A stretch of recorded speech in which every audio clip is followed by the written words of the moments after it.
20-এর দশক রমজান। আজকে থেকেই এতেকাফ, আজকে আসরের সময় থেকে এতেকাফ করা শুরু হয়ে যাবে। এতেকাফ শব্দের অর্থ হচ্ছে নিজেকে আবদ্ধ করে ফেলা, গুটিয়ে নেওয়া, আল্লাহর ধ্যানে খেলে থাকা, পরিবার থেকে আড়াল হয়ে যাওয়া।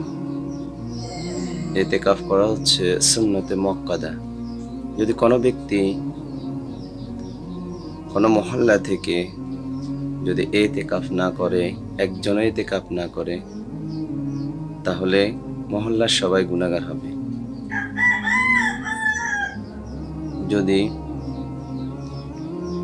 মহল্লা থেকে কোনো একজন আদায় করে, তাহলে সমস্ত মহল্লার পক্ষ থেকে এতেকাফ আদায় হয়ে যাবে। এতেকাফের 5টি ফায়দা রয়েছে। 1 নম্বর ফায়দা হলো এতেকাফকারী গুনাহ ক্ষমা পাওয়ার নিশ্চিত হয়ে যায়, গুনাহ থেকে ক্ষমা পাওয়া নিশ্চিত হয়ে যায়। 2 নম্বর, এতেকাফকারী বাহিরে থাকলে যে সমস্ত নেক কাজগুলো করলে সওয়াব পেত,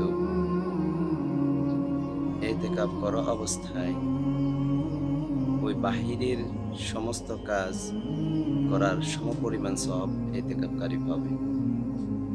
3 নম্বর, এতেকাফকারীর থেকে জাহান্নাম অনেক দূরে সরে যায়। 4 নম্বর, এতেকাফকারী আল্লাহর সাথে মনের সম্পর্ক হয়ে যায়। 5 নম্বর, এতেকাফ করলে লাইলাতুল কদর পাওয়া যায়, যেহেতু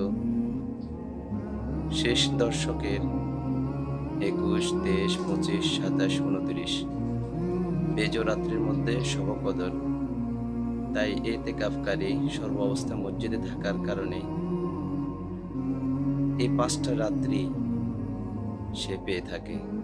তাই এই 5টা রাত্রির মধ্যে সে ইবাদত করে নিজের গুনাহগুলোকে ক্ষমা করতে পারে। সুবহানাল্লাহ। রমজানের প্রায় শেষ মুহূর্ত, আমরা ইনশাআল্লাহ সবাই ইতিকাফের নিয়ত করব। নিজের জীবনটাকে গুনাহ থেকে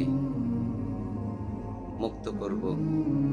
বলা হয়েছে ইতিকাফকারী যখন বের হয় তখন একজন মাসুম সন্তানের ন্যায় বের হয়।